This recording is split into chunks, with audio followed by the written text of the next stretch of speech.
Hey, I'm Cliffhanger, and this is the movie Zillion, the Club of Your Dreams. A repressed nerd opens the most popular nightclub filled with drugs and orgies.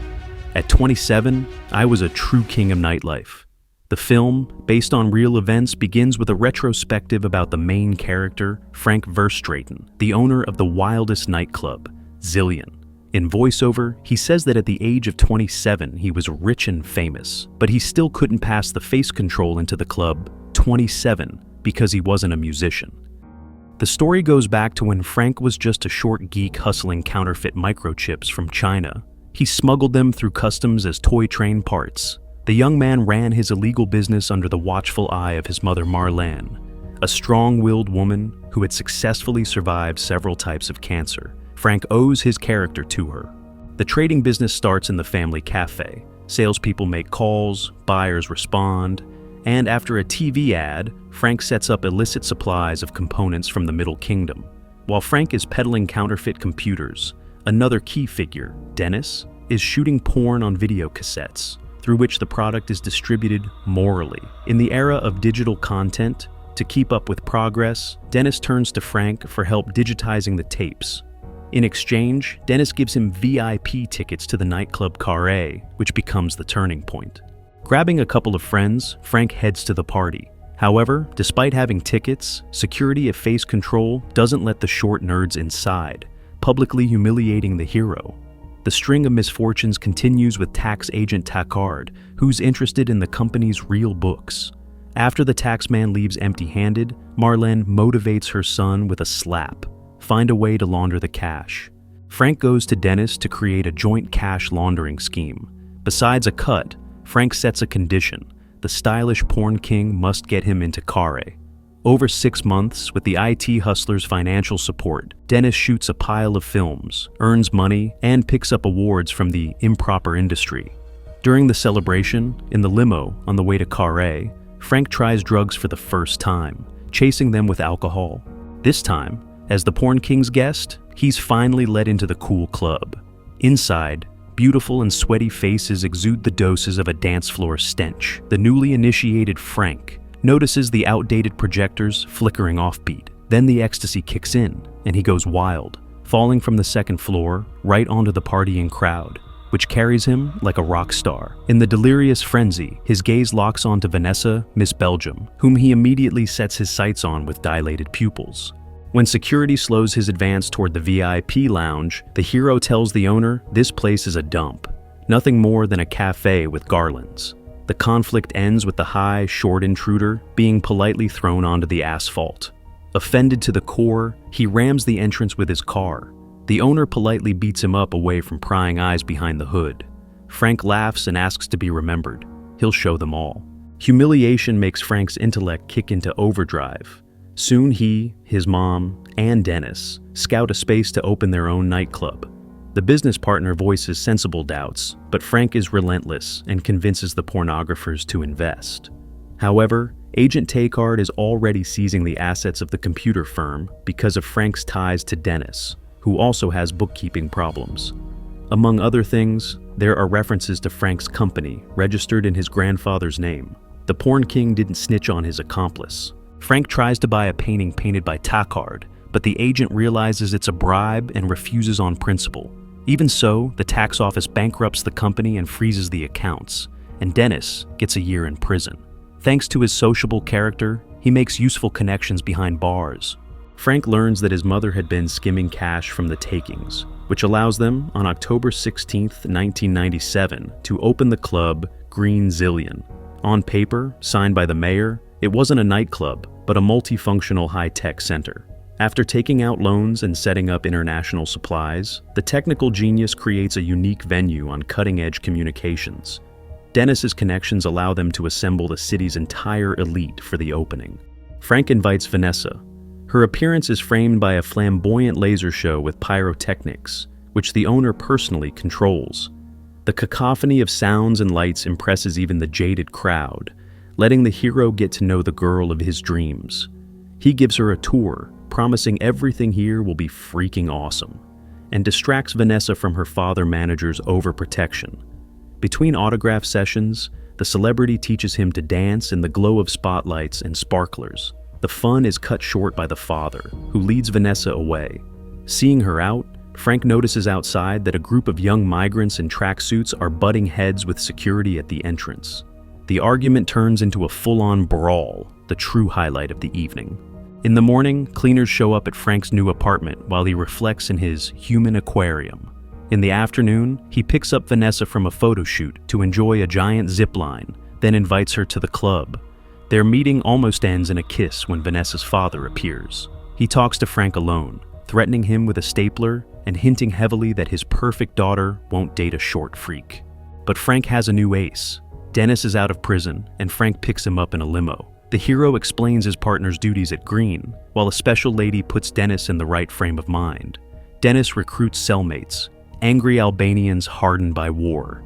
These seasoned tough guys can become the best security possible. Frank takes Vanessa dancing at his club with her father's grudging consent. The kisses smoothly turn into an interrogation. The girl wants to know how he convinced her dad.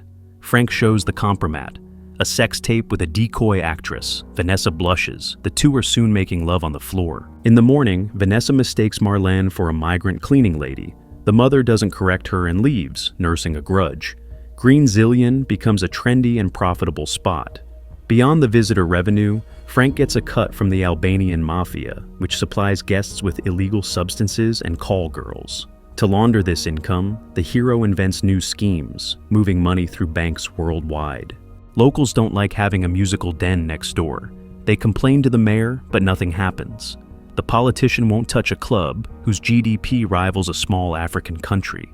Frank burns through life in luxury and glory, enjoying Vanessa's company and introduces her to his mother. Vanessa gives him the platform boots to add a bit of height. They let him love his girl while standing. Success breeds his mother's jealousy. She deliberately burns her hand on the stove to pull her son away from Vanessa. When she arrives, she criticizes Frank's clownish look, including the platform boots. The seeds fall on fertile soil. The insecure hero notices Vanessa leaving her number for a DJ. He doesn't get the chance to clarify matters. A police squad shows up with a surprise raid. While the Albanian heads hold them off, the crew has time to dispose of contraband and other evidence. Under the techno beat, a lively melee unfolds like an old-school nightly skirmish. Rolling speakers outside, Frank announces into a police megaphone that the party continues, keeping the crowd cheerful. Later, at Frank's personal request, the Albanians beat up the DJ and send him to the hospital.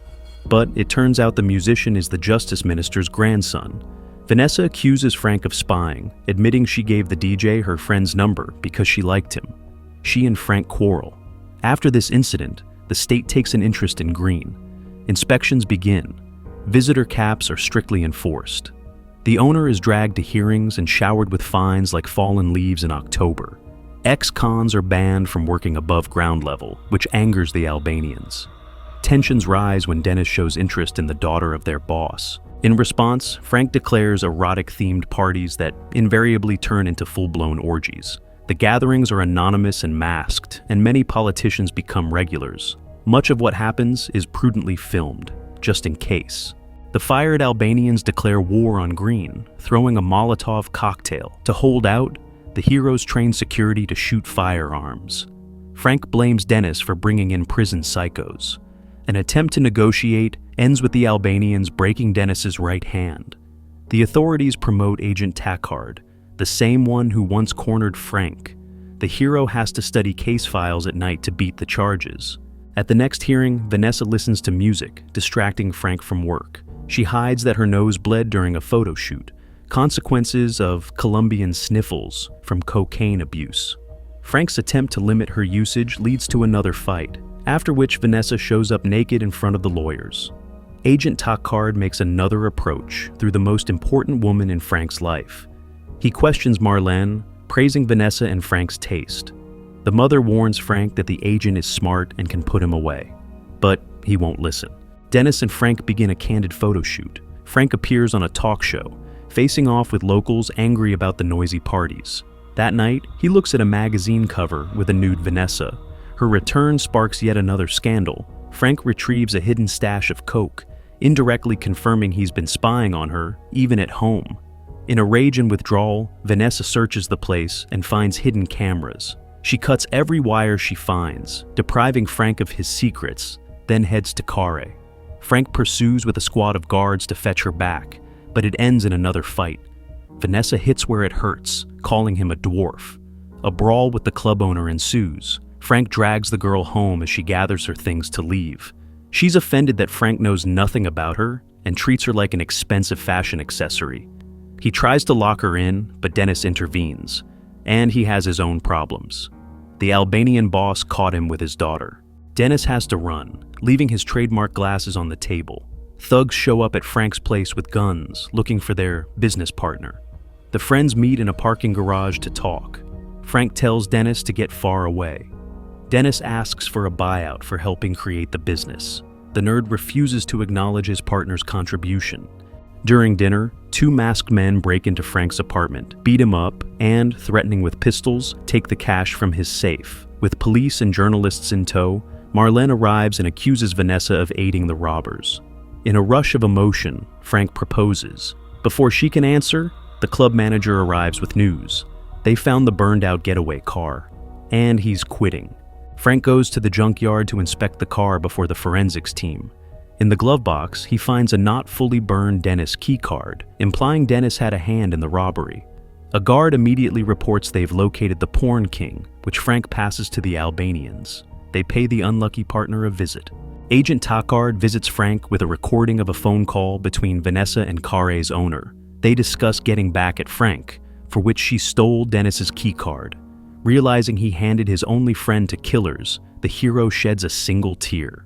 Takard puts him to a choice: hand over all the black ledgers, or Vanessa goes to prison for organizing the heist.